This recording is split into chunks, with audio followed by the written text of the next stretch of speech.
right?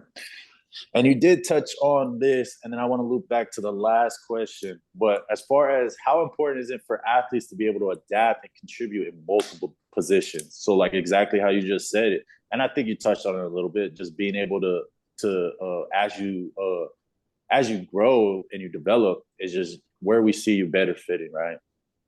Yeah, I would just say, it's not necessarily okay. I'm cross training to play every position. I'm not saying it like that, but I think if you have the ability or the potential, I guess is the best way to say it, the potential to play other things, in my eyes, it ups your value because then, it just overall it creates, okay, down the road, now I have a plan.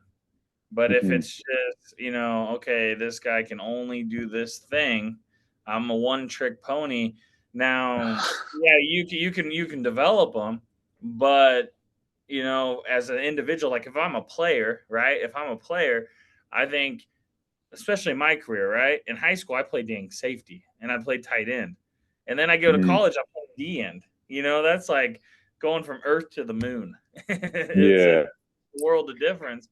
But in my case, not to pat myself on the back, but the work ethic was there. Uh huh. So so I feel like if you have the fundamentals, like I was talking about the building blocks, it just always gives you a shot. And as a college athlete, the most important thing is not how, it's just get on the field, right? Yeah. It Especially don't if matter. I'm a You special teams guy, be the best special teams guy I can be. If I'm in the rotation and I get 8 reps a game, those are going to be 8 perfect reps.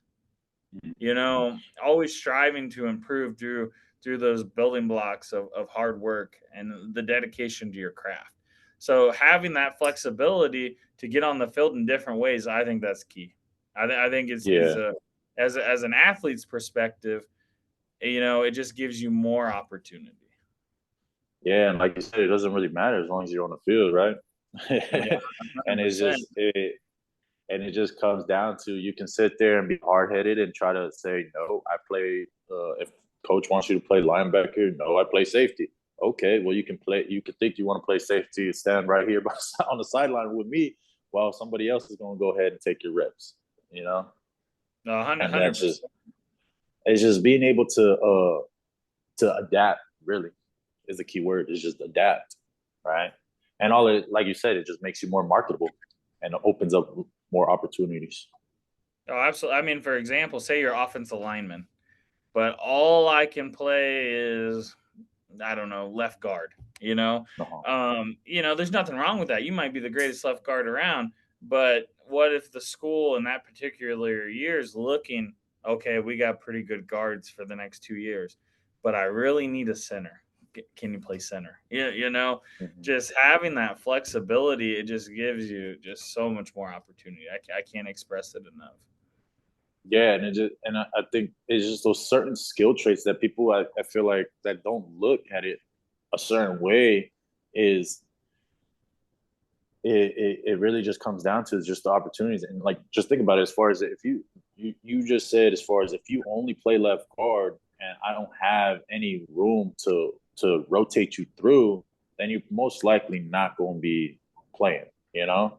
So Mm. you having that flexibility and being able to pick up things quick, it's a huge skill set, you know, that I don't think a lot of people really understand. Can you walk us through what you would consider a standout recruiting profile? Where would you start? Yeah, so I mean, prime example, I got a prospect sheet right here. So I can tell you different levels, it might be different things, but for me, number one, if I look at a prospect sheet, before I look at any highlight film, I look at any size, anything. Honestly, I look right to see if there's a GPA on there. Because if there's not a GPA on there, to me that's a huge red flag. Because Uh-huh. at the end of the day, it is what it is. You can't run from it. And I think that's what a lot of recruits don't understand is, okay, if I don't post my GPA, maybe they won't understand I got a 2.2. What you have to understand Yeah. is there's going to be a time and place where they're going to know. As a coach, I'm going to know what your GPA is eventually. So, number one, I want to see that. because at different levels it's different things. But number one, that's going to tell me, okay, can I even recruit this guy? Right? I mean, if they don't have a certain GPA, I mean, and nothing against it, but if you have 1.9, there's not too many levels that are going to be able to recruit you. So that's where I start. Right Yeah. off right off the jump. A lot of these are kind of predetermined in the sense of I like to do a lot of talking to coaches. I like to do a lot of talking to people around them as well. It's not Yeah. So necessarily your previous relationship is going to play a part in your recruiting process. You know. 100%. And I'm not saying that it's everything, but it definitely goes a long ways. If I'm talking to a coach and they're like, "Well, this dude never shows up. This dude never is on time, or when he's here, he doesn't work very hard." I mean, like I said, it's really big for building blocks. Obviously, we can develop you. We can teach you time management. We can teach you stuff. But if you don't really How have long is it any, going to take me to do that? hundred So percent. So that's really where I start. Is things of that GPA, word amount, things like that, and then when I get into the valuation process, a lot of it for me is okay. What do I need specifically on my team or in my defense to help us be successful? And then it just kind of goes from there. And we really just touched on it. If I'm looking at a kid, it might say athlete, like this individual right here. It says athlete. So then I start digging into him. Okay, he can play safety. He can play corner. He can play receiver. Whatever it is, all those things are great. But how does it fit me? You know. mhm. But if I'm a high school kid and I'm building a profile, I'm having my GPA on there. I'm having my height and weight on there. I'm having my graduation year on there. That's very important. Have your graduation year out there. Have those little things that you might like. What's your high school? Have your high school clear on there. Maybe for me, I would have my high school coach's number or my high school coach's name. So Mhm. make it any little thing that people can find me, make it easy for college coaches. Because if I'm Yeah, recruiting because go ahead, finish. because if I'm recruiting somebody, I mean, yeah, I'll look for a while, but if it's impossible to find, eventually it's gonna get to a point I got to move on. But Yeah, if I have the coach's name, I have the high school, I have, you know, GPA, height, weight, whatever it might be, you might even put your phone number on there. Make it where I'm easy to get access to as possible. yeah, because you want to make it convenient, right? If I got to go through 100%. 10 different pages just to find your name, man, I ain't. How many prospects you got to go through today? Oh, well. How many did you do this week? Hey, here's a whole stack of lists. Yeah, man. And I don't think athletes really understand that is that like these coaches, like, yeah, you might thinking like, okay, I sent one email. All right, cool. But like for a coach at a university, they got to go through, there's thousands of athletes looking to get recruited, thousands, thousands of seniors that graduate. And you think that if you just send one thing or if you don't actually put your real name out there, they're gonna sit there and continue to spend hours or days trying to find out who you are. No, they're gonna move on to the next person that has the right meets the right criteria. They have their GPA, they have everything that I already need. Oh, yep, here's a number. All right, let me call them up. You know, so it's just Mm, it's just understanding that and going through the recruiting process is that I'd say that for most coaches it's more so uh, taking less off their plate, as far as not having to do more work than what needs to be done. And I preach this all the time is take care of your professional image because your social media says who you are. So if you got a whole bunch of things that don't speak who you are as a person and that you don't see as far as a coach wanting to take on, then you probably shouldn't post it. And I would say keep wary of who you are around in a social atmosphere and who takes pictures of you or something like. It's just because things you never know, especially with the internet, and when you go through the process and you work as hard as you do to land a scholarship or interest of a coach, and for it to offer to burn up in flames because of a picture that you took way back when, you know? I would say also to piggyback off that, something thinking outside the box that a lot of kids don't think about is, and we taught this to our JUCO kids. When I was a JUCO coach, we had to go through this because it wasn't just at JUCO. Well, for me, it wasn't just okay. We're recruiting guys, and no, we had to market our guys too. The So marketing factor. yeah, but so understand on your Twitter, I can click what you like. As a coach, I can go on there and I can click what you like. So Mm-hmm. understand if I click on your profile and I click what you like, and it's a bunch of randomness that you shouldn't be, out there, coaches can see that. And Yeah. that's something like we'd pick up random accounts in team meetings on Twitter for our JUCO kids, and we just click their likes. And it might be, oh, I like this kid's highlight. I'm like, I don't know, whatever, XYZ. But then you go to a different kid's profile, you click on it, and you're like, whoa, buddy, I probably wouldn't be clicking this if this is my professional account. Because Yeah. exactly, it creates an image you may not even be. Yeah, and you can just because of your like, right? You can miss a whole bunch of opportunities because of off the stuff you like and how you interact on social media because it gives you a presence. It gives you that it puts a face to you without even somebody actually knowing you, right? And that, I would say as a coach is when you recruit a kid, and I tell the kids all the time is that if a coach takes interest in you, trust and believe that they've done a deep dive and they know who you are as a person before they even say one word to you. Not only that is they understand the background that you come from as far as from your household perspective, right? Would you Mm-hmm. say that you do an evaluation of a student athlete's household, like their parents, their values and their stuff? Yeah, so and that's why I was talking about how I always talk to the coach because I want to know kind of what I'm getting into, and what perspective that the athlete's coming from because I want to understand them as well.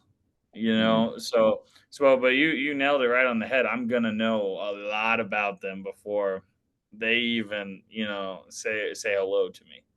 Mm-hmm. And you're really recruiting people because when you bring guys into your program, you have to make sure they're the correct fit because the thing you got to understand is as an athlete, if even if you're really really good, you have to understand I might not be the right fit for this program because they're looking for XYZ. So understanding being a great athlete's great, being able to bench press a lot's great, being able to hang clean a lot's great, but then also it's those other factors as well that Mm-hmm. go into it. So you really have to understand that who I am as a person is very important as well. Who I am in the classroom is very important. So how we describe it to our kids is number one, we want to make you a better person. Number two, a better student. Number three, a better football player. And Mm-hmm. we really feel if we do those first two, then the byproduct is you'll be a better football player because typically 9 times out of 10, everybody wants to play football. Everybody wants to be good. So that's the thing that you love the most. So let's focus on areas of your life that maybe you're not, doing as well Mm-hmm. And especially as far as it's going to carry long after football is gone. in. 100%. you know, and yeah, man, I like it, and I just think that there's certain little things that athletes think that, or I would say uh that they don't think. It's just that they don't know, you know, and you, 100%. and it's not that I hold it against them. It's just it's information that you don't know. But if it's made known to you and you continue to do it and you miss your opportunity, then it's really there's nobody to point a finger at but the person that's looking back at you, you know, in the mirror. And it's No, just absolutely. I like it, man. Especially as far as there's certain things in the recruiting process that I would never know unless I went through it or I learned about it through talking to coaches and especially at the higher levels as well. No, But 100%. And I think the thing that people misunderstand is just, okay, I can run a route really fast, but I can't, get my stuff right off the field. I hate to say it, but there's probably 200 or 300 kids in the U.S. that can run a route really fast. Yeah. And So I go ahead, finish. it's just not always about just ability. Hmm. Ability is important, but you just really have to understand that you really have to get those other boxes checked as well. And I get it. I'm not saying you have to be perfect. That's the thing, but you have to strive to constantly improve and show Hmm. that you're a guy that can be developed. You're open minded to change if need be. Hmm. Well, just like you showed too, and I like you have a list, right? You got that prospect list. What would be like quick X's because there's so many athletes that you got to go through. Like, what is just quick as far as like, oh yeah, nope, got to take him off, got to take him off, got to take him off. How many athletes have you X'd off your list? I would say within this week. Oh, I mean, well, there's always a bunch. I mean, right off the jump, just seeing GPAs, you know. GPA is the I mean, should be the I'm just number being one. honest. It always goes back to that. Yeah, It does. And I mean, it's just you have to get it done in the classroom. You have to. yeah. I mean, and I'm sure it's not just me. I'm sure you could go XYZ. I mean, you could go to Georgia and talk to Kirby Smart, and I bet he sees a lot of dudes that he X's off his list because they're at a 1.7. Yeah, You know, and I can't get do it. much. Yeah. So Can't I do mean, much with it. there's JUCOs available. I mean, so there's still leagues, Oh, and I'm that's the one we didn't get onto, but we'll go ahead. I'll let you finish and then we'll go ahead and go on the JUCO process.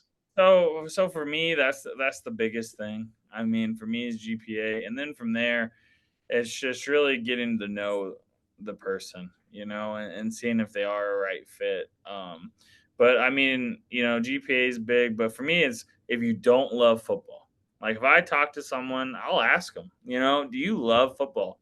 And if they're like, I kind of like it, it's okay. You gotta love the game because I don't care if you're a big superstar. When you go to somewhere as a freshman, it's going to test you to your core. Mm-hmm. I mean, it will, and I mean, Because it you might be that dog, that number one player at your high school, but understand that's such a minuscule. Like once you take that step, you're back at square one. It don't matter. I Don't matter if you're a top recruit, 5-star recruit. When you go into any program, you back at square one. And if you don't have certain qualities and characteristic about yourself, just like you said it, just like you said, it will test you, right? it does. 100% it does. And then that I would first say, fall camp, that first fall camp, yep, you and gonna it doesn't see, matter where you come from, what you are. It's hard. yeah. So love of the game's huge. Being coachable.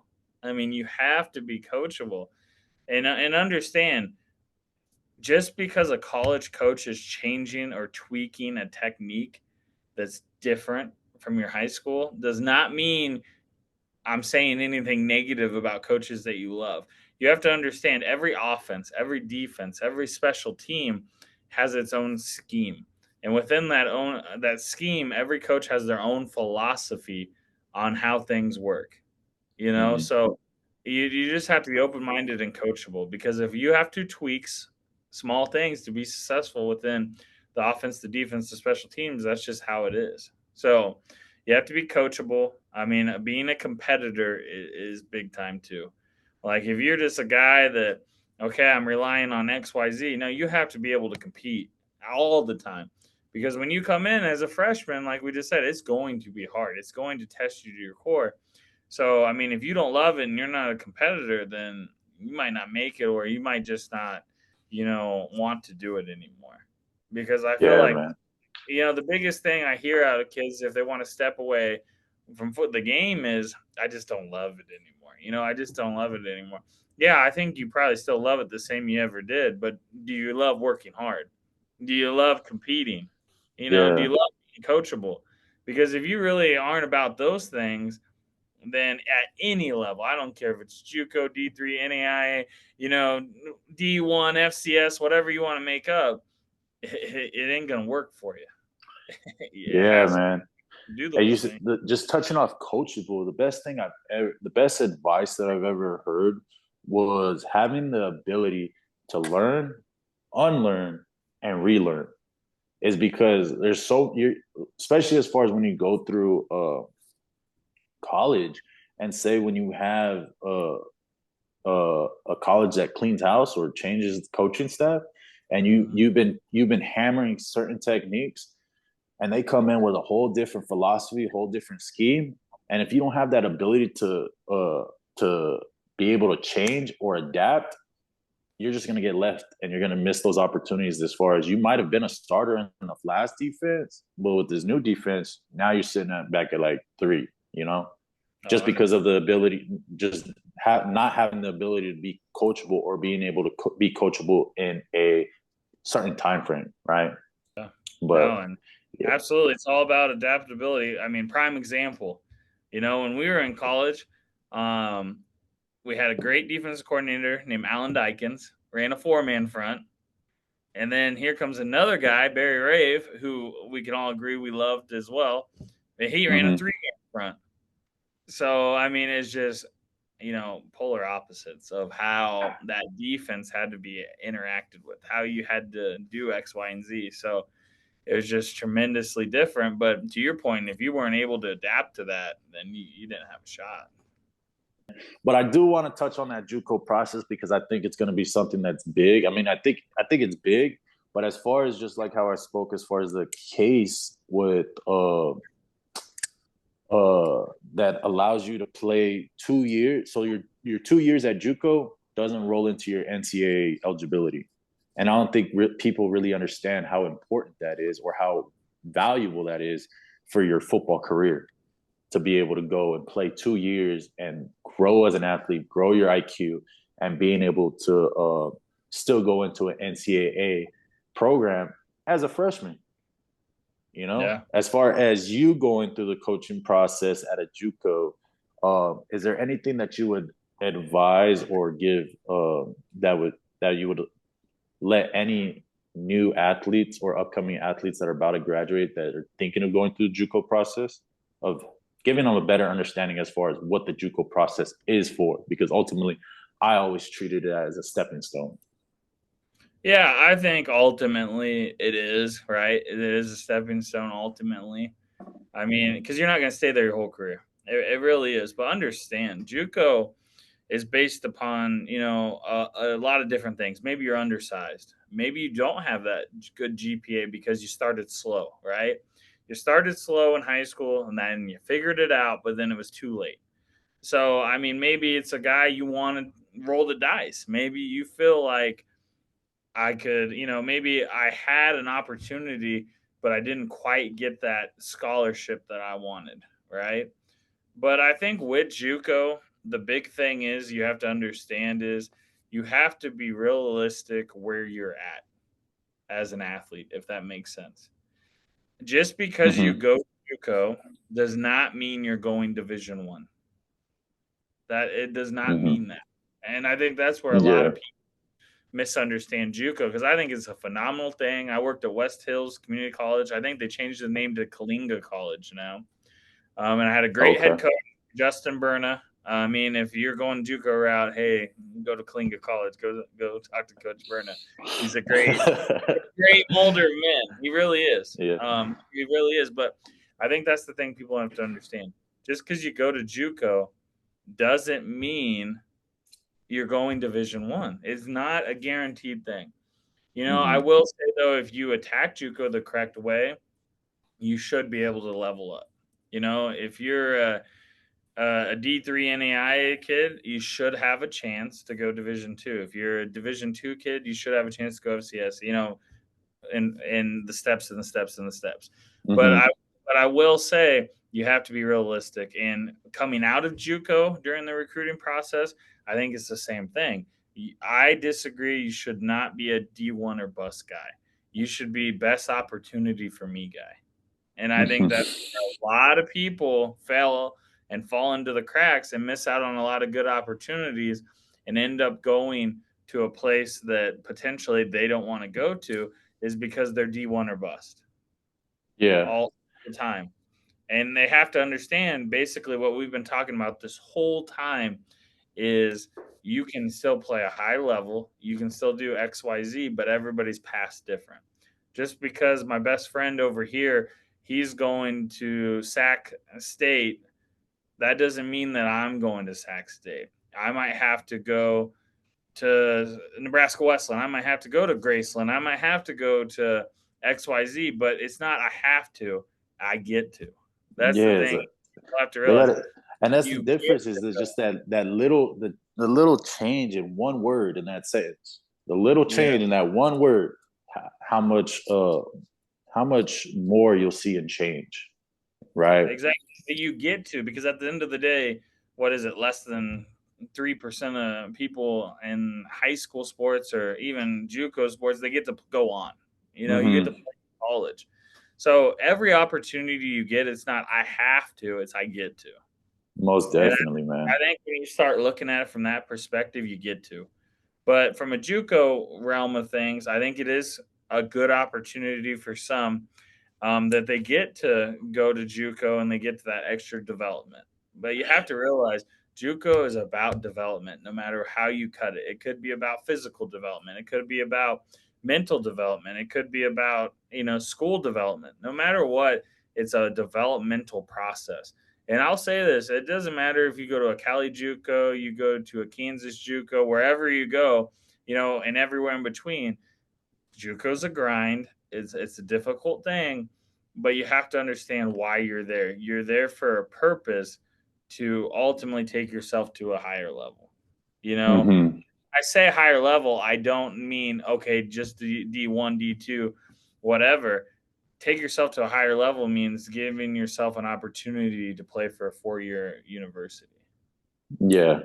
And I don't think that as far as my experiences, right, is that if you treat it that same process as far as you get to, but if you treat every opportunity as the best opportunity, it's going to open doors for you to be able to take that next step. So, like, say if you win JUCO and you got a D3 offer, okay, maybe you balled out at D3 and now you're looking out for better options. Now you can still use it as a stepping stone to elevate yourself and be able to maybe take that step into a D1 AA, maybe even a D1. It's just understanding as far as you as a person and not every path that everybody's on is going to be that shining, glittering path, right? Is it you got to make your own way and find out what's going to work best for the hand that's dealt to you, right? So Mm-hmm. if you don't have a a Utah knocking at your door, you don't have a Washington knocking at your door. Maybe you have Colorado Mesa, D2 out in Colorado is knocking at your door. Okay, it's still going to be a higher level where you can get your game film, you can continue to grow, and being able to ultimately take that next step if you really wanted to. And that's what it's Uh, going to come down to is whether you really want to. Absolutely, but I mean, it all exactly what you were just saying. It all comes back to where are your feet at? What's the building blocks? What are you doing to improve your craft? Am I getting my schoolwork done right? Am I doing the right things off the field? Am I doing the correct things in the weight room? Am I on time? Am I a leader within there? I mean, and you have to truly, and this is the hard thing is being a human, is human nature is just to survive, and it takes very little to survive. It really does.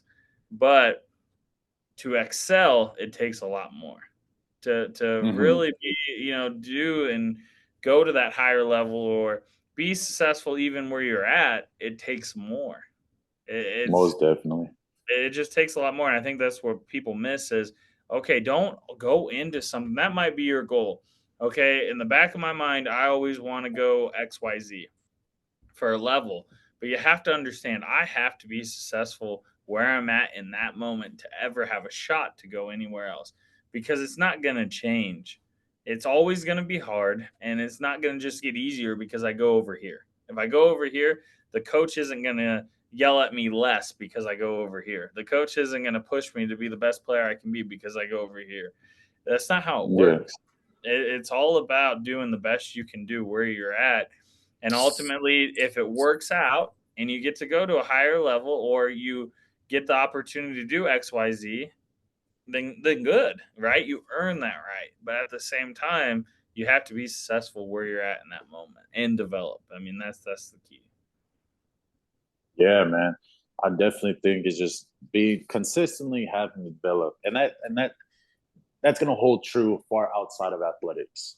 Is just being able to develop as a human, you know, continue to grow, and that, I think that it's those values in your process that you learn stuff about yourself that's going to help you once everything's said and done, right? And it's definitely one of those things that you're going to be most thankful for when you look back and you reflect on your career as far as, dang, maybe I did fall short, but I made it a hell of a lot further than I ever expected to. Yeah, and you were talking about athletes. I might have a guy that would help you out a little bit. So he played for me at West Hills. He actually went Division 1, and now he plays for me at Nebraska Wesleyan. All right. And so, Ooh. so Why, he's a wait, what? If you don't mind me asking, what happened? yeah. So he did really good. So out of high school, he was a quarterback. Came to West Hills, he became a linebacker. Played for me, became an all-region linebacker. Was really good. Went Division 1, and truthfully be told, he didn't listen to me. He should have signed Division 2. I think he had a better opportunities D2, but what's everybody want to do? Everybody wants to Yeah. go D. Yeah, they So get sold on that big dream. yes, and so I think for him individually, it would have been better to go Division 2, and he'd probably still be there, and life would be whatever it would have become for him. But he went D1, didn't work out. So then I got the job here, and to your point, he's a FAFSA kid, so he lives off campus, so he's coming here for very affordable. So Yeah. I mean, it worked out, and ultimately he's going to get a great education and graduate. But that's just kind of how it goes sometimes. Yeah. You just gotta you bet your hand and you just gotta live with your decisions. Man, William, a lot of information, a lot of wisdom, and I appreciate you taking the time. Absolutely, man. It's an honor, and I mean that's why you coach, right? If you can help one person, change their lives just a little bit, then it was all worth it. So, I definitely appreciate it.